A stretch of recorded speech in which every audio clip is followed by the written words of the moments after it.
Be here now. Just be here now.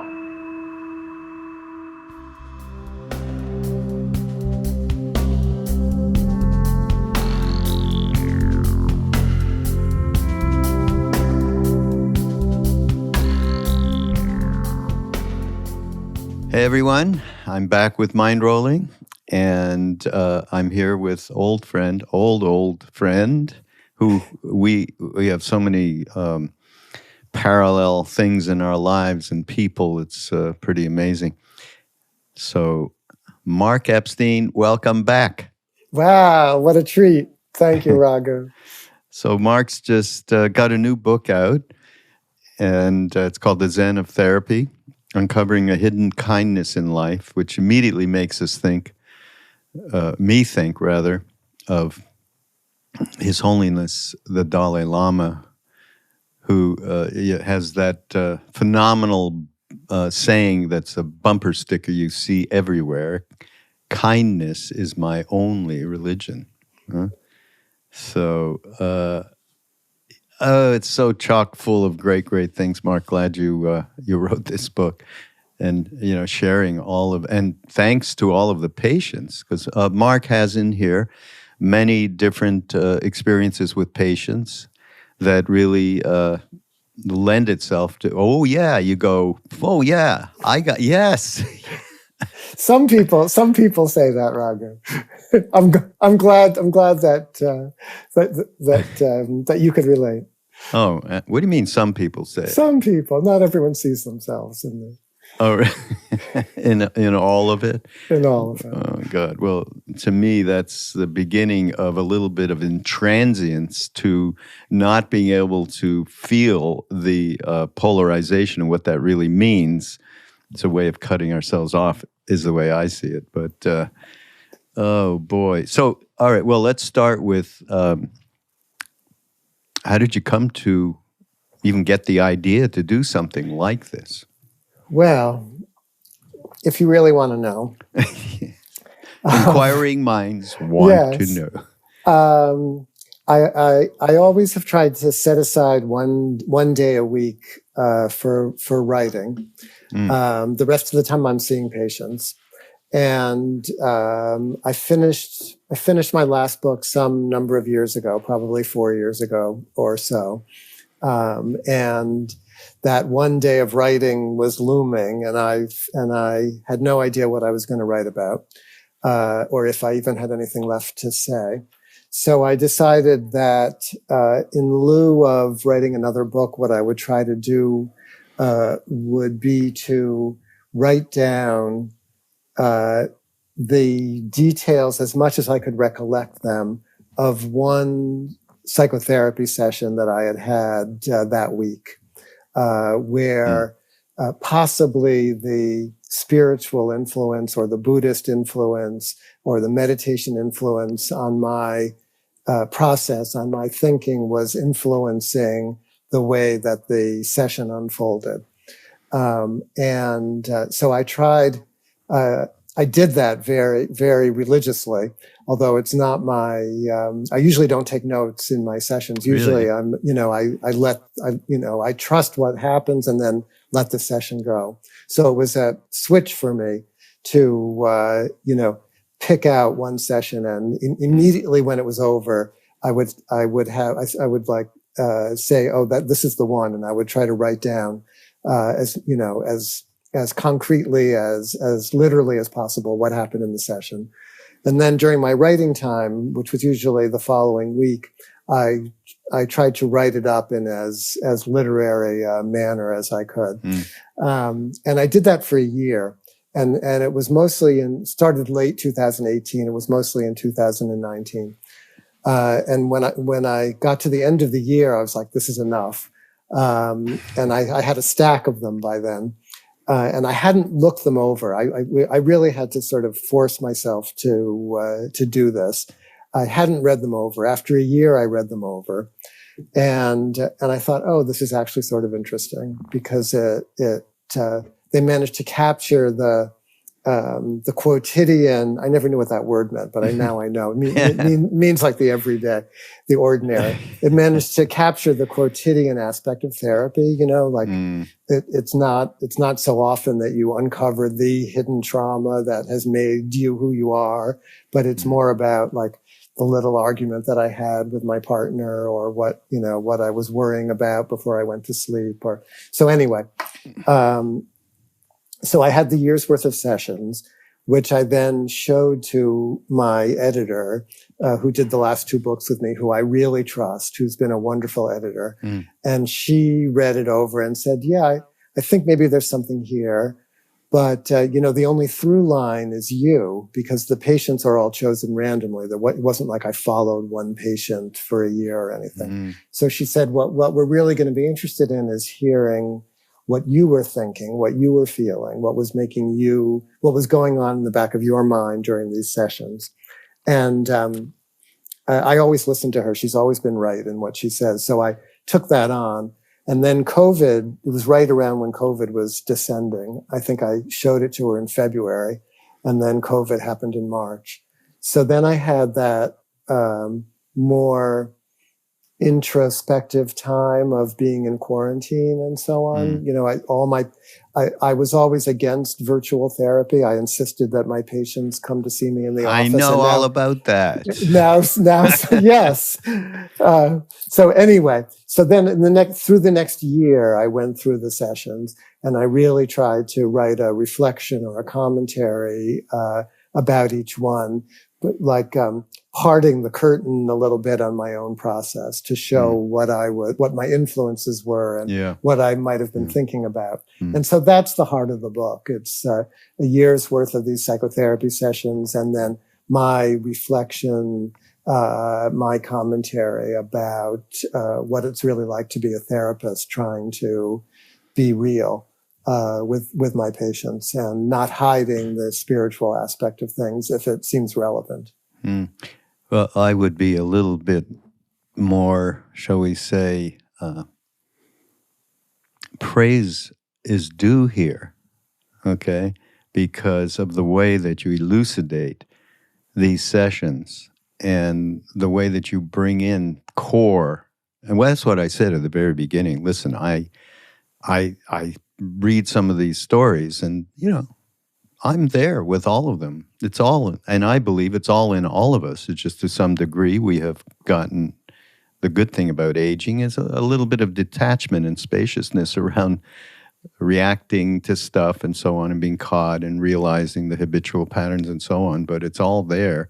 And the way that you contextualize a lot of this is extraordinarily helpful, Mark. It's really, really great. Well, I really appreciate that, Raghu. The thing that was interesting for me was that these were sessions that I think I probably would have forgotten. They would have just flown by, or, but because I captured them, which is sort of an anti-Buddhist thing to be doing, trying to, but whatever. Because I was preserving them and then sending them to the patients to look at, like, is this what you remember? And is this okay that I say this? And then sending them my commentaries, that the sessions actually became like what the reason that I ended up calling it the Zen of Therapy. One reason is that each session became like a haiku, or a koan, that in the little details, so much could be revealed that if I hadn't stopped and really focused on them, I would have missed it. My patients would have missed it. So I think that most people who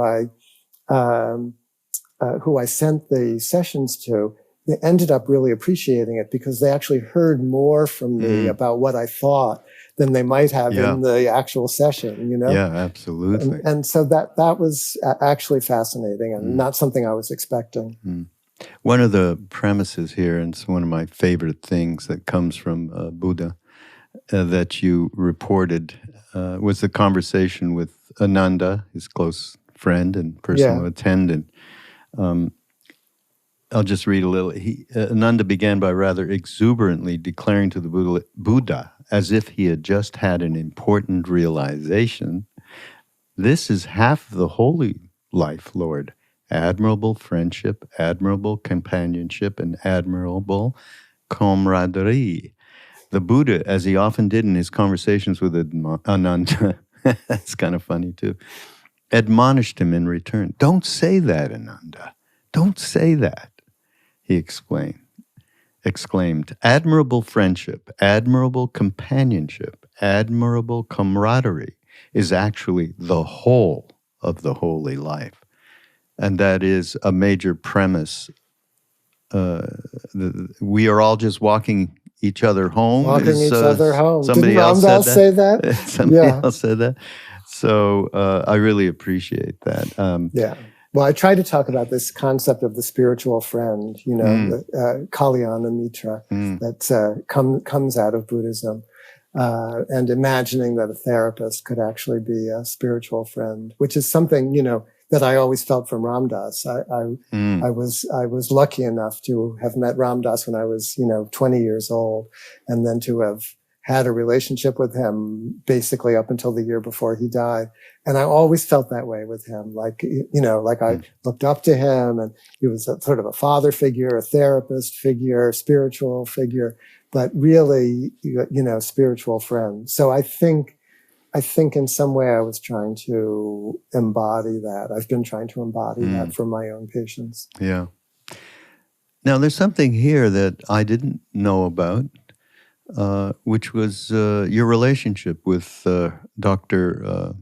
Benson, Herbert Benson. Oh, yeah. Who is a seminal figure from back in the day.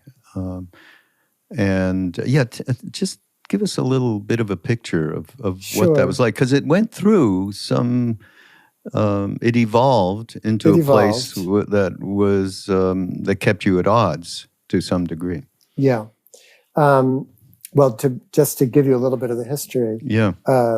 Herbert Benson is and was a cardiologist, very well-respected cardiologist at Harvard Medical School, who was really the first researcher to do measurements of people in meditation.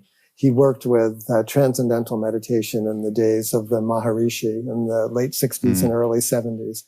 And he did the first research that showed that 20 minutes of transcendental meditation could lower blood pressure and evoke what he came to call the relaxation response, which he said was the physiological opposite of the fight or flight response, which is like the trauma, adrenaline and epinephrine gets you revved up.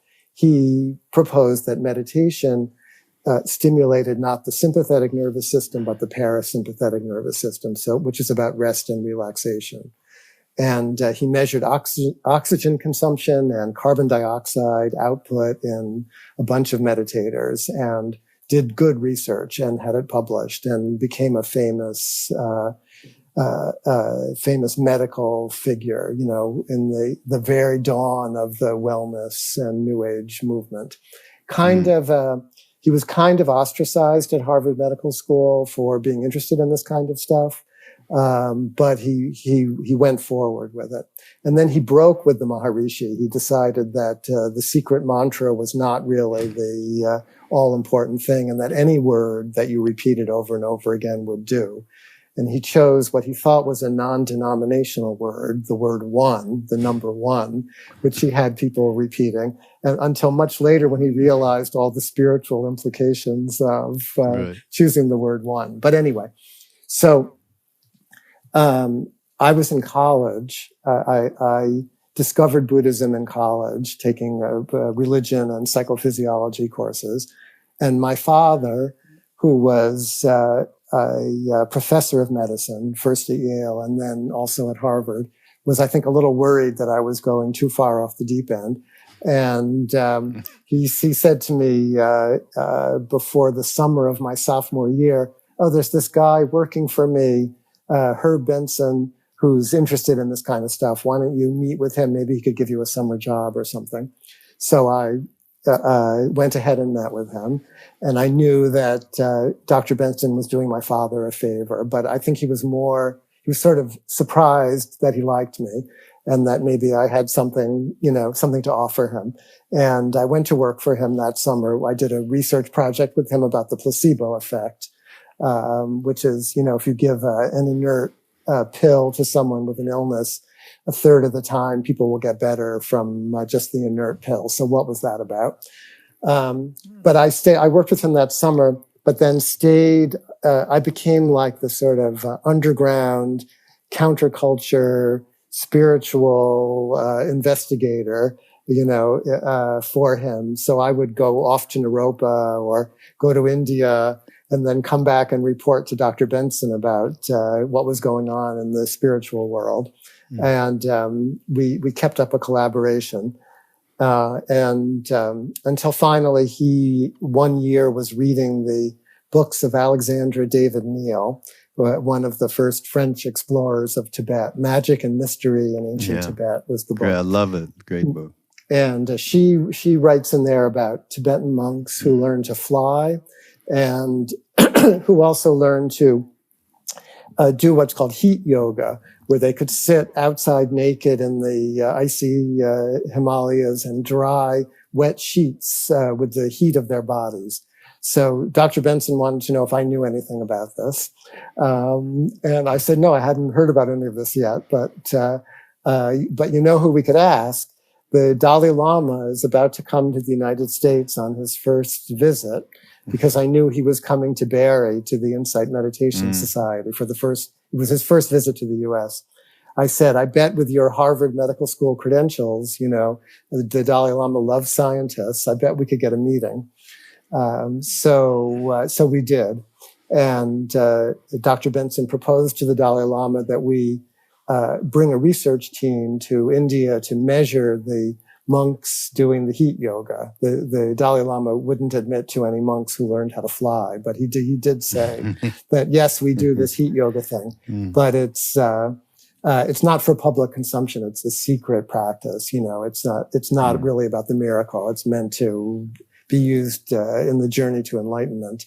But then he sort of relented because he thought it would be a good public relations thing for Tibet, I think. So we did all that. Dr. Benson got a grant and we gathered a team. And when I was in medical school by this point, and we went to India and measured 3 monks who were in solitary retreat in the hills above Dharamsala, where the Dalai Lama's palace in exile is.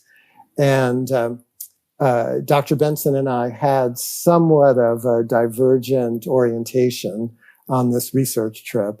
He just wanted to get in there and measure the rectal temperatures of the monks and do the research and get out. And I was more interested than he wanted me to be in actually talking with the monks about what they were doing. We had a good translator, Jeffrey Hopkins, a professor of Tibetan studies, then in Virginia, came with us. So I wrote in the book that, I was more interested, it turned out, in the art of meditation than only in the science of meditation. And Dr. Benson and I went our separate ways after that first research trip. But altogether, we collaborated for about 7 years. And it was, I think, certainly important for me. And I'm very grateful to him for, he really got me started. Yeah. And there's one thing that's interesting as well. People that you met up with. One of them was Diana Eck. I'm talking about at Harvard, and the other, of course, was our friend Danny Goleman. Yeah.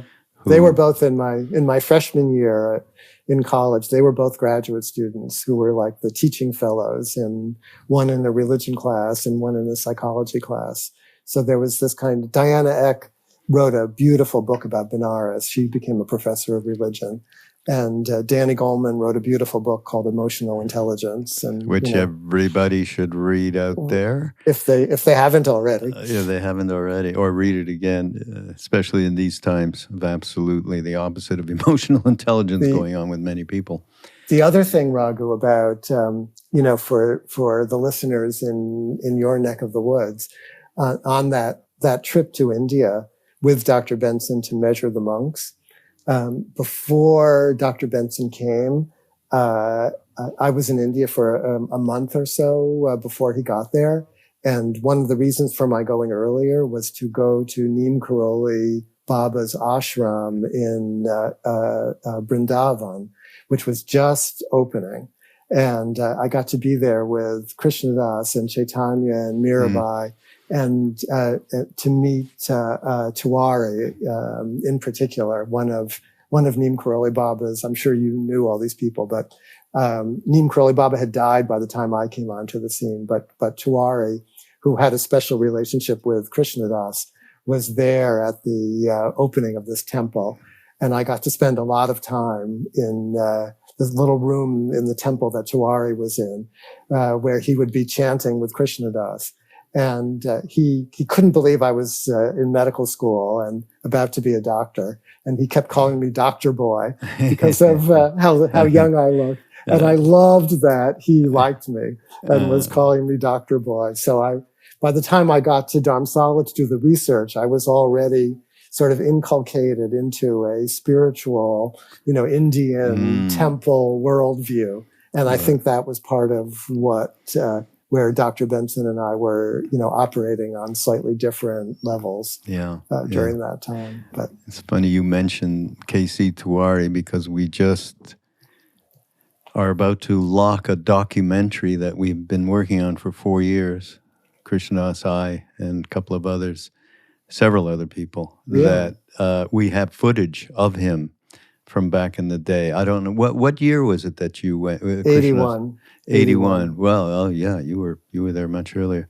In 89, 90, a friend of ours went over with a camcorder and got a bunch of incredible footage of him. And then we did a bunch of interviews, Krishnadas and myself and others. That's wonderful. Yeah, I had a camcorder with me when I went, but I don't know what happened to the footage. It's disappeared. Yeah. Yeah. That's terrible. I know. Diana Eck. I just wanted to say, I went to India at one point in the mid 80s. I've gone a lot, not quite as much as Krishnadas, but pretty much almost. Mm-hmm. And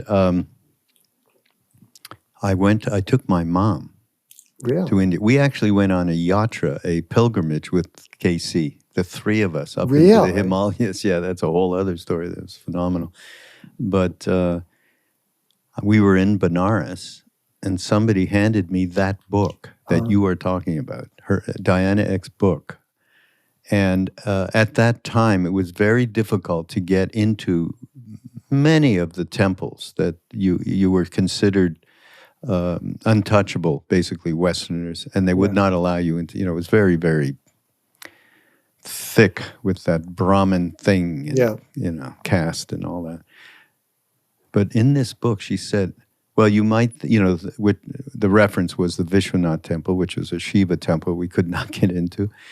And she said, but there's one mother goddess temple, that is as powerful as this Shiva temple.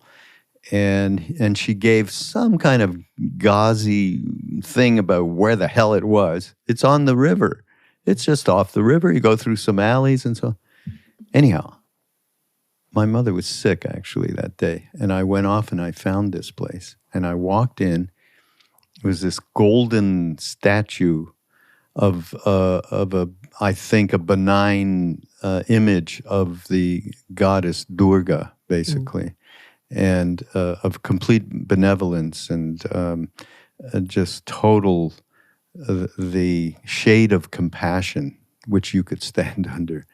I went up to this Murti, and I wasn't into Murtis. Kind of like Ram Dass said when he first went to India.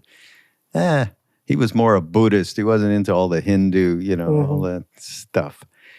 Anyhow, I was kind of like that, but I just loved her book, and I went there, and the priest, as soon as he saw me, rather than reject me, he was like, "Come on over here," and he put me right in front, and one of the very few times in my life that I have had that transcendental experience with a piece of a stone statue. or a Yeah. statue. Yeah. And it was extraordinary to this day. I've had some, I don't know Really? what That's what you say fantastic. about a relationship, but Yeah, I would always say think, it's a relationship, Yeah. of course.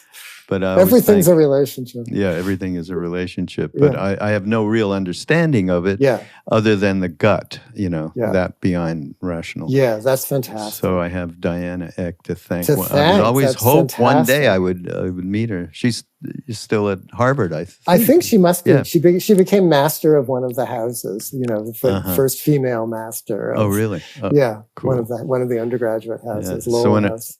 when I read that just brought me back into that moment. It was so great. That's wonderful. There's something here that in the podcast that I do or at the retreats that we do, this is you have brought up pretty much a favorite subject of mine. And you talk about, just as you were getting into doing the psychotherapy that you do now, you say, I was suspicious of the nascent wellness movement and of the New Age drive for inner peace, and reluctant to see happiness, you had quoted the Dalai Lama saying the purpose of life is to be happy, as the ultimate purpose of life. I work with a lot of people drawn to Eastern thought who are hoping to leapfrog over their personal issues by using meditation to calm the mind, the way I was hoping to get rid of myself. This is your own experience with the Dalai Lama. I realized that a spa treatment like that is often what people want from meditation, and that it was often being sold as such. But I could tell from my own meditations that relaxation, while an occasional benefit, was not always accessible on demand. So this thing that we have so strongly here, which is why I do talk about it with various people, and we bring it up a lot, and it's more or less known as a spiritual bypass, basically. Talk about this a little bit, because it is extraordinarily important in my mind that many people, I don't need any therapy. I don't need to attend to, these issues from my earlier part of my life. I just need to get into that place of peace and oneness, and it'll all naturally unfold. That is, I think, really missing the point. Well, I can talk about that in a couple of different ways. The first way that comes to mind is that early time of mine with Dr. Benson, where he was letting people know how meditation could be used for its practical health benefits, showed me right away how our culture, could relate to meditation if it would lead to relaxation, but people, including Dr. Benson, were less interested in the more nuanced, more psychological, more emotional, more spiritual aspects of what meditation could do. So there was a kind of reduction of meditation, funneling it into let's lower the blood pressure, let's teach you how to relax, kind of thing. So right away I was drawn to that because I needed to relax, so I could understand the appeal. But the more I got into it for myself, the more I saw that was really, if relaxation came, it didn't always come. If it did come, that was super nice, but that really wasn't the point. And that to do it only for that reason was, at best to miss a lot of what it could do, and at worst to kind of set yourself up to be disappointed. So I think that was the beginning. Then I was fortunate enough in my own journey, in my own search, to meet a lot of the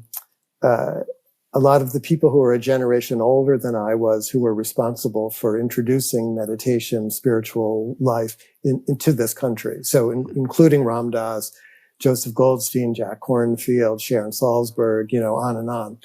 And because of the peculiarities of my own situation, I think I got to know a lot of those people personally as friends, and I could see that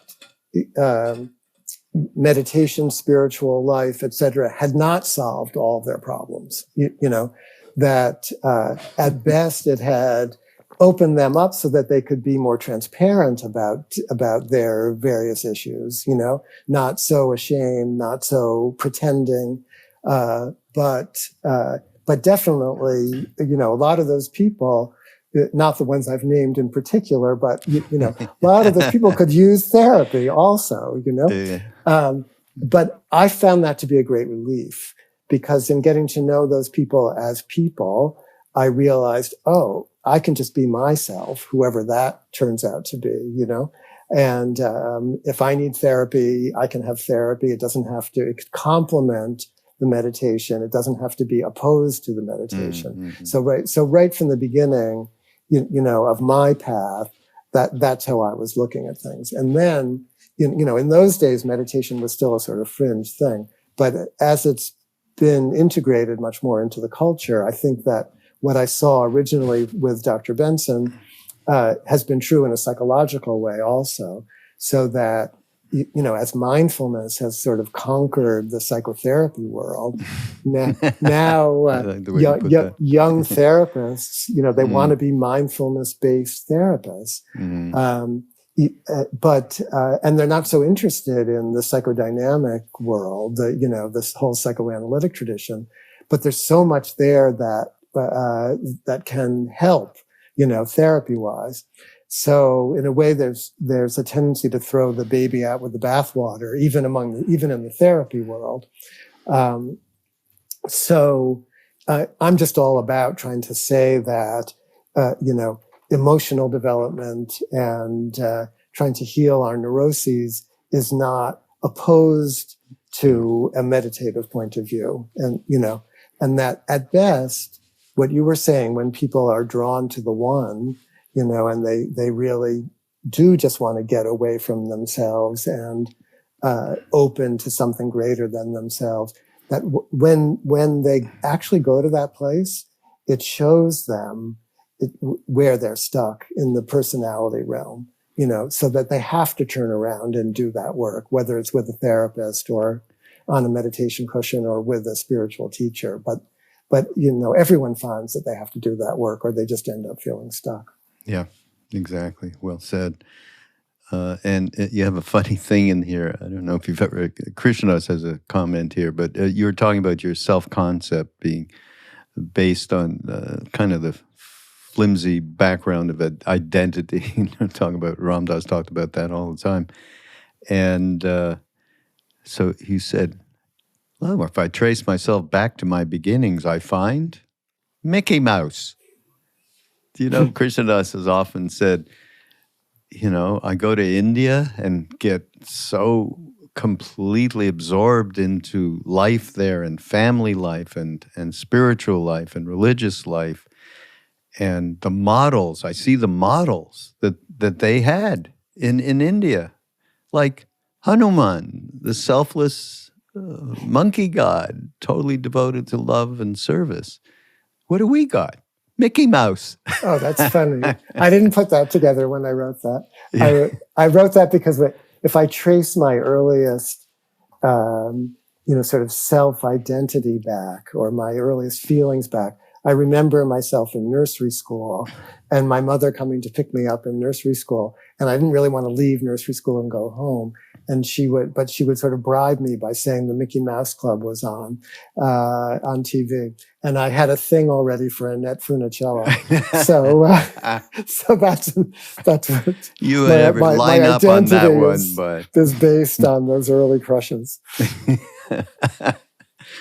Oh, God. I have a similar thing at kindergarten, and yours is like way more wholesome, American, whatever. I was Canadian in Montreal, of course, nothing. And I just had a complete trauma when I went to school because my mother, unfortunately, forgot to give me, I only was wearing boots we called them galoshes. Yeah. I don't know if that's something Canadian. Yeah, we or have what. galoshes. Yeah, you in have Connecticut, galoshes. we have Oh, yeah. galoshes. Oh, Yeah. okay. And then it had nothing to change into, wearing regular shoes.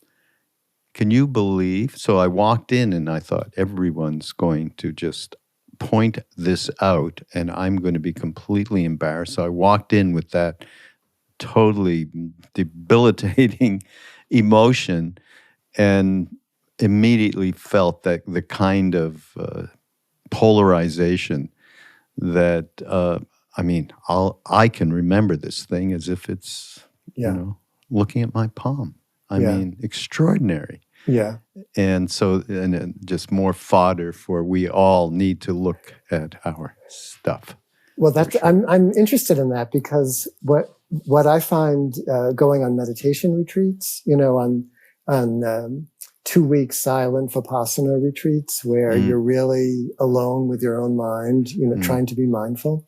The kinds of memories that come up are just like that one with the galoshes, like the random memories, but are the sort of seeds upon which our identities form. And seeing something like that in the great spacious silence of the meditation retreat really does something to relieve you of the whatever it is, the shame or the embarrassment or the defensiveness, that you might have been carrying since that kindergarten time. So it's just interesting. Yeah. So there's a lot in your book here it's a central theme, it's an obvious central theme around self and what is self and what Buddha says about self. And in this little thing that you talk about, Mickey Mouse, you say the self is constructed on a very insecure foundation. We emerge from nothingness and cobble ourselves together out of the arbitrary and unbidden experiences that come our way, which is what you just said. So let's talk a little bit about self. I mean, Ram Dass has talked about it. We did a film called Becoming Nobody, and he talked a lot about identity and roles and the way in which we establish a self. And then going through life and the end result hopefully being, the Buddhist way to put it would be empty of self and becoming nobody. But nobody can become nobody until there's somebody first, right? And can we talk a little bit about that self that then allows us perhaps to see beyond that limited self, which is what I believe when we talk about no self in Buddhism, that's what we're talking about. Well, we could try to talk about that. Yeah. Well, that's all. The thing about Ram Dass becoming nobody is that even at the very end of his life, when he was probably the most open and true to who he always wanted to be, when you might say he was the most nobody, he was so strongly somebody, even in his nobodiness, that like you knew you were with Ram Dass. You weren't with nobody, you were with somebody whose energy was so beautiful, so kind, that that whole dialectic, that whole tension between somebody and nobody, I think it's much more nuanced than the language leads us to believe. So I always like to tell the story that I heard from Robert Thurman, who had a Mongolian Tibetan teacher, who used to say to him, you Thurman, or you Westerners, you want to understand no self. He would say, the problem with you is you think you are really real. It's not that you're not real. Yeah. It's not that you're not real, that you don't exist, in yourself, that you're not special in yourself, but you think you're really real. So it's the really real. The Dalai Lama, I try to describe this in the book. The Dalai Lama always says, it's not that the self is nothing, it's that it doesn't exist the way you think it does. It doesn't exist the way you imagine it should. So that's what I'm trying to get at, like and I talk that the Mickey Mouse thing that you're quoting. I talk about how in my early life, I felt very unsure. It felt to me from the inside that I didn't have the right kind of self or enough of a self or as solid a self as the other people around me, my parents, my teachers, the boys in my class, certainly the girls in my class had much more real selves than I seem to have, what I found is that before Buddhism, that feeling was really a problem, like what's wrong, some kind of insufficiency. After Buddhism, I'm much more comfortable with not knowing what myself really is, it's like much less of a problem because Buddhism kind of opened up for me that it doesn't have to be any fixed way, And Ram Dass always used to say, in one of his great teachings, I think, you're not who you think you are. Or he might have said, you don't have to be who you think you're supposed to be, would be another way to say that. So the idea of instead of a fixed self that we know to have a more fluid sense of self that encompasses what we don't know, that the subtitle of the book, uncovering a hidden kindness in life or in the self, that there's something in us that we don't entirely know that might be truer than what we do know. I think that's a great Buddhist concept. So there was this expression in the 80s, you have to be somebody before you can be nobody. And I can argue for that maxim or against it. In the 80s, I argued against it, saying, how many of us really think that we're somebody? A whole lot of us are struggling with feeling like we're not somebody enough. Do we have to be somebody before we can do the meditation thing? And I don't think so. And I remember I had a conversation with Gelek Rinpoche, a well-known Tibetan Lama who taught at the University of Michigan, went to Cambridge, spoke good English, very educated in the West. And I was doing my psychiatric residency then, and many of my patients were struggling in a suicidal way with debilitating feelings of emptiness, and I said to him, is that emptiness that my patients have? Is that the same emptiness that the Buddhists talk about or a different emptiness? And he started making this motion of like hitting a blacksmith. He said, like, what do you call that thing that a blacksmith hits? And somebody said an anvil, like a blacksmith hitting an anvil. He said, I think those are untrained minds that you're describing, striking on the truth of emptiness, but they don't have the training. They can't handle the feeling. So they get like freaked out, and want to kill themselves, or become anorectic or whatever it is, So, my argument against you have to be somebody before you can be nobody is that you could struggle with being nobody and learn how to hold that feeling in a way that doesn't destroy you. And that's actually a portal. It's actually a window into some deeper truth, Wow. So. Yeah, that's great. But going back to Ram Dass and how you talked about him in his latter part of his life, and he was a real somebody. Wasn't he? He was. But I would say at the same time, one of the things that really changed for him, and he would have said this himself, I'm pretty sure, is the reality that the somebodyness that he was quite well aware of, he just wasn't as attached to it. The attachment went away. And in that way, he was able to be with people in a way that I've seen very, very few.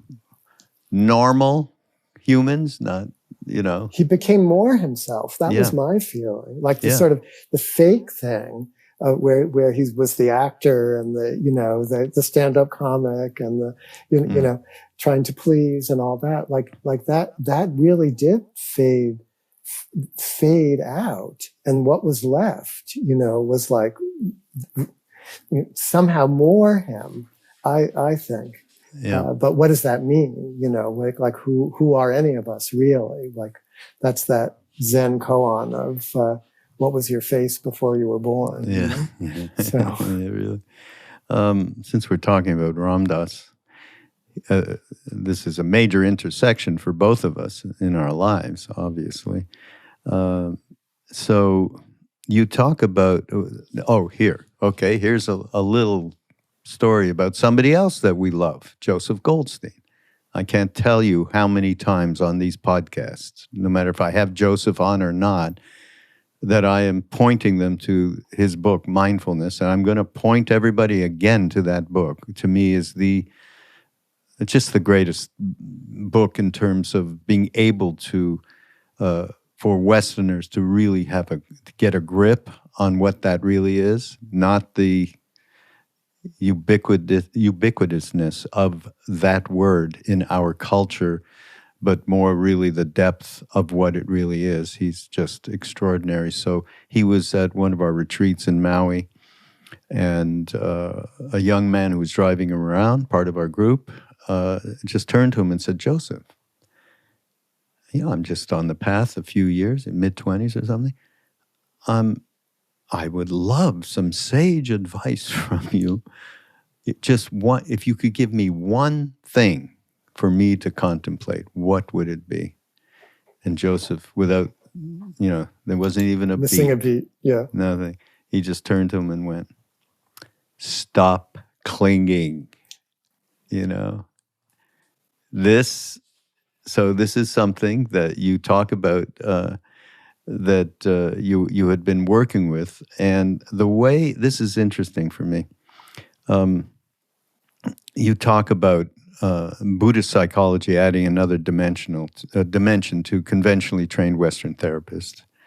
And it's all about clinging. And you have one other, which we haven't mentioned, but there's a wonderful compendium of various great Japanese masters, certainly masters of koan and so on, and Hakuin is one of them. And you talk about kind of being able to be on more than one plane at the same time, which is really what Ram Dass emphasized so much in the years that he spent on Maui. I can't tell you how often he talked about, we can do this. So you're attending to the conventional trauma issues, not conventional trauma, the conventional therapies for these trauma issues. And yet you are also, which we've been talking about, you are also absolutely attuned to the inner work that is necessary to evolve beyond them, but without leaving them in some kind of corner under a rug, etc. So I just think that that's something, Ram Dass was really on to something there. I can see it in my own life on a day-to-day basis. And you talk about it, we can go further than that when you talk about, you had a whole dialogue. This is interesting. You had a whole dialogue with Joseph around grief and Buddha. I think Buddha had lost two of his closest friends and disciples, and said something like, "I lost the moon." And then neither of you could find Buddha ever saying something like that, but certainly it created a vast emptiness in him. And at the same time, he was unmoved in the deepest part of himself. Can you talk a little bit about that? That's a really critical moment in many, many people's lives, especially around dealing with trauma and not avoiding it, yet also that's where the two planes come in at the same time. the story that you told about Joseph with the young acolyte and Joseph's refrain of "stop clinging" reminds me of Joseph's teacher in India was a man named Munindra, who I met several times when I was young.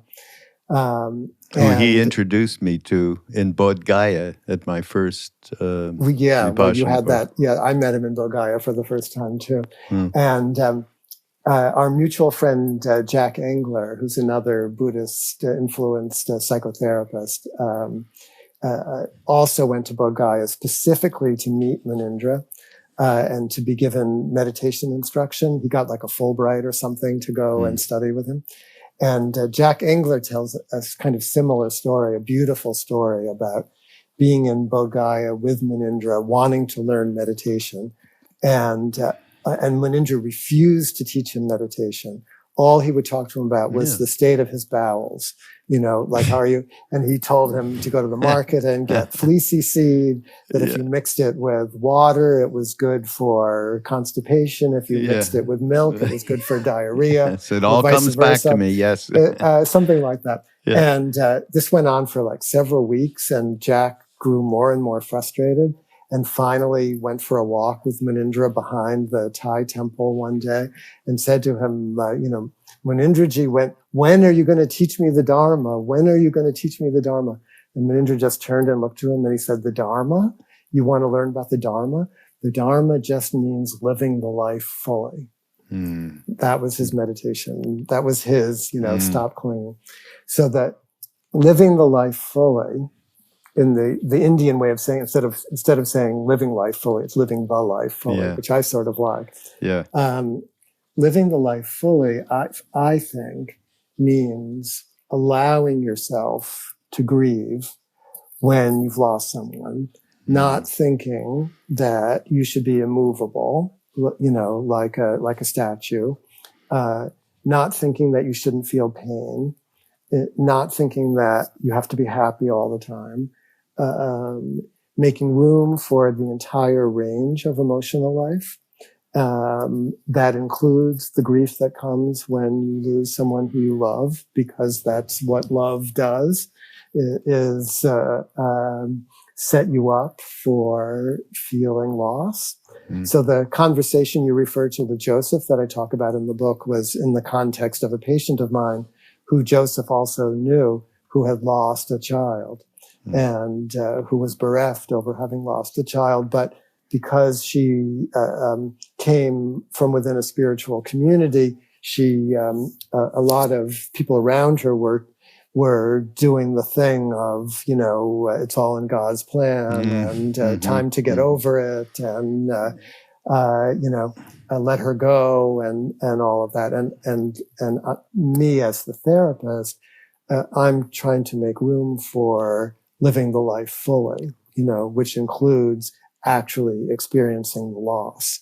And so I tried, by describing the conversation I had on the side with Joseph about this, to point out that there was room within a Buddhist understanding for having deep, resonant feelings. That it doesn't mean that we don't understand impermanence, to still feel the distress that comes when impermanence manifests itself. Yeah. You actually said, now that I remember,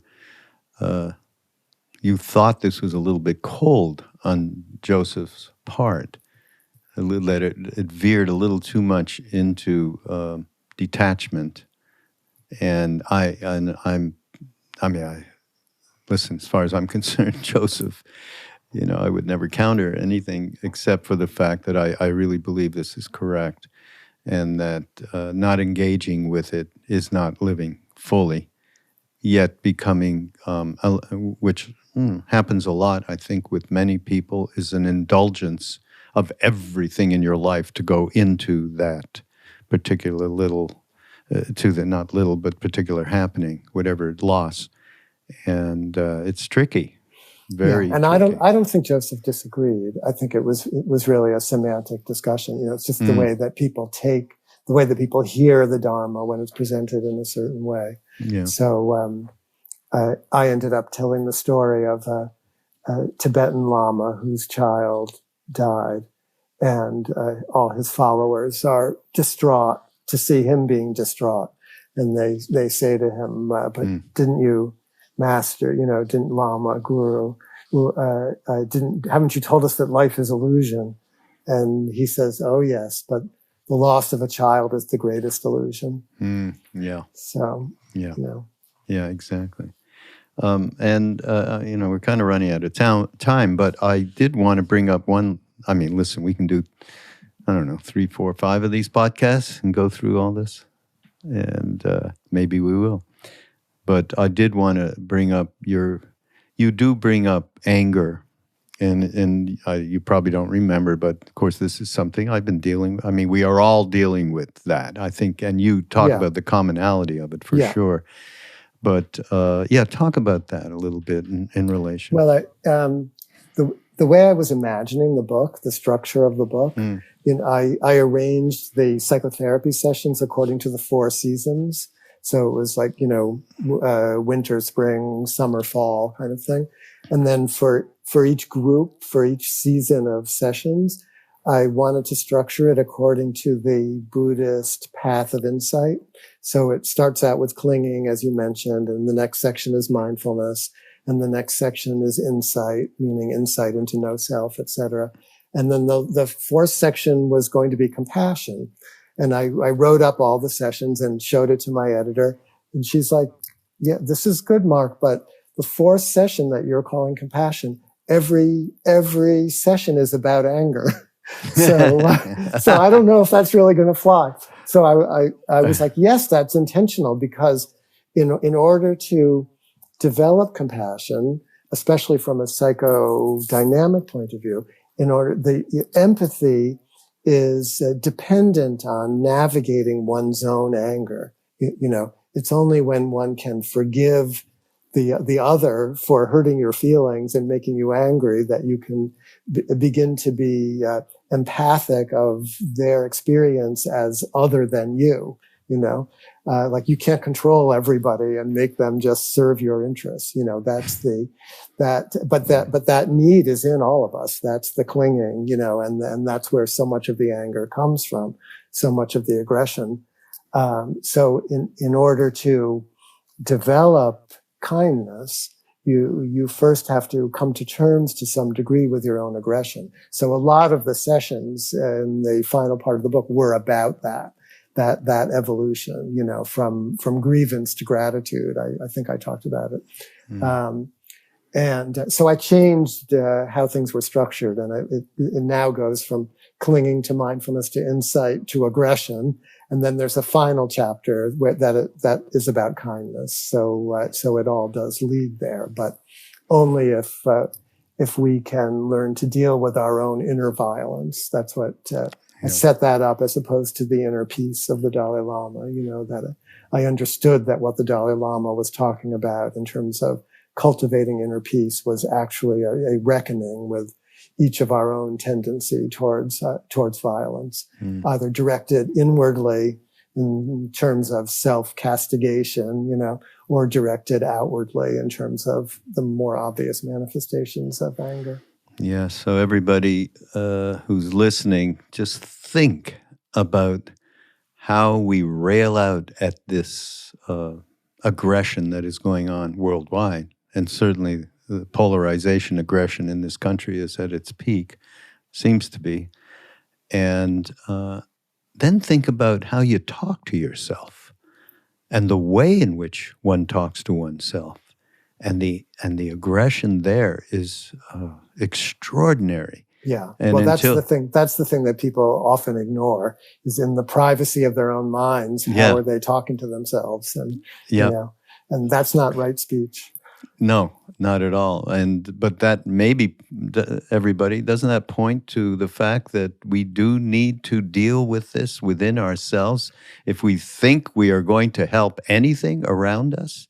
when I was visiting with Ram Dass in the year before he died, on his puja, on his shrine where he had pictures of Maharaji and Hanuman and this one and that one. He also had a picture of Donald Trump that had replaced the picture of George W. Bush. So even on that puja, I think you could see Ram Dass working with his own anger and trying to cushion it. Yeah, no, absolutely. Oh, one last thing. This is I almost forgot, but I did want to ask. So there's I don't remember what part of the book, but there's a talk about gurus and people wanting gurus and chasing after gurus, and the guru is within, and that whole perspective you speak to quite well. And it's a perspective that is, fairly common in all of our, now when I say our friends, I mean Ram Dass, me, Krishna Das, and others that from our satsang. And then Ram Dass, we used to have all of our Buddhist friends, at the retreat at one time or another.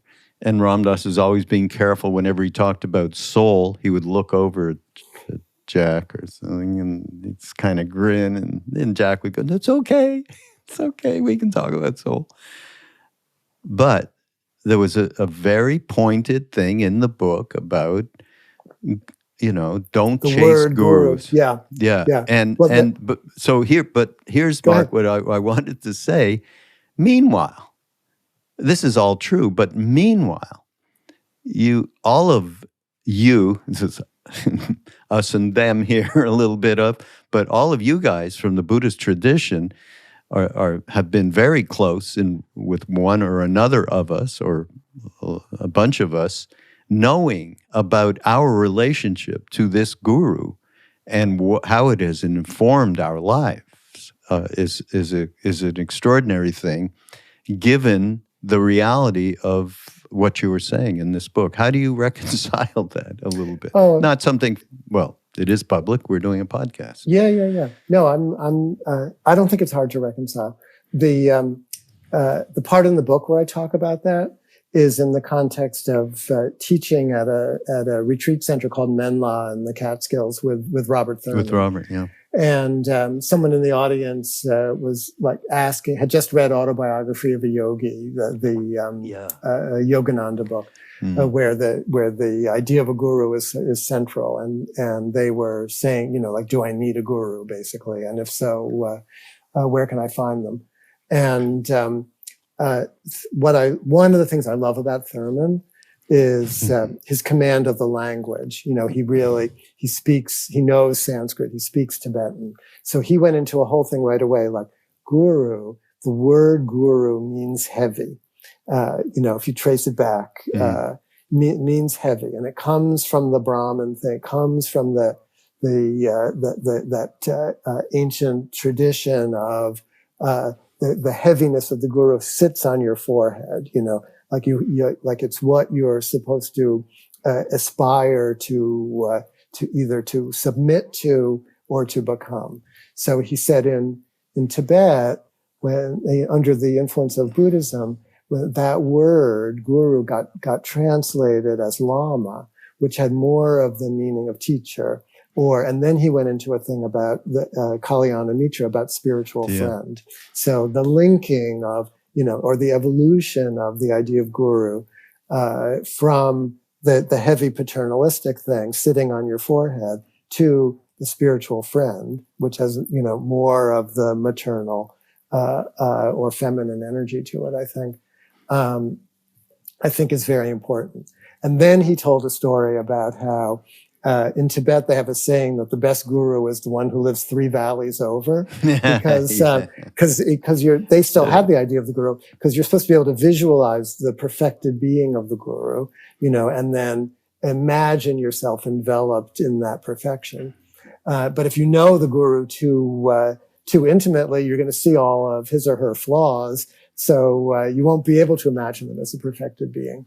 So I like that. Although my experience, as I talked about before, is meeting all these people who I would be prone to idealizing, getting to see them with all their flaws, actually felt like the real spiritual friendship. Because then I didn't, I could, as I said before, just learn how to be myself. So I think somewhere in there is the resolution of that question, that the guru that you guys had, who changed everybody's lives, changed my life without my even knowing him, was a spiritual friend, not just to all of you, but to all of us who are still listening to, these stories. Yeah. So I think that's guru at its best. I like what you just said, though. It never dawned on me, but the mother, basically, the way that was brought into it. And who did he, I'm talking about Neem Karoli Baba, who was the emissary, basically, that he sent out there? Ram Dass. Yeah. And Ram Dass was the most balanced male-female being, regular human that I ever met. Yeah, I don't know how balanced he was. Well, He was go too far. A little uncomfortable with his male-female. But took by him the a long time. Life, Took him a long time. Yeah, to, by the end of his life, he. Yes. But just the fact of his caring, the way that he cared. Yes. Is the example of that. Yes. And he was the one that, Neem Karoli Baba, I don't think anybody's there picking. Maharaj, you knew that there was nobody doing shit at all, but it certainly happened, and it was part of universal mind. Yeah. That's great. I love that. Thank you, Mark. Yeah, you're so welcome. So nice to talk with you, Raghu. Yeah. Great to hang out. Everybody in the show notes linked up. When is the book? Is the book out or is it coming out? It's coming out on on January 11th. Yeah. So that's tomorrow, Mark. That's I don't know when you're broadcasting this. It's coming out tomorrow. It'll be probably a couple of weeks later. I don't know. But bottom line is we'll have links and all that, and link up to other work and other books that Mark has written. And thank you. This is Mindrolling on Be Here Now Network. Go to BeHereNowNetwork.com and catch all of the people we were just talking about and more. And more. So we're really lucky. Thanks again. We'll see you all next week, everybody. Thank you, Mark. Okay, great. Bye, Raghu. Bye.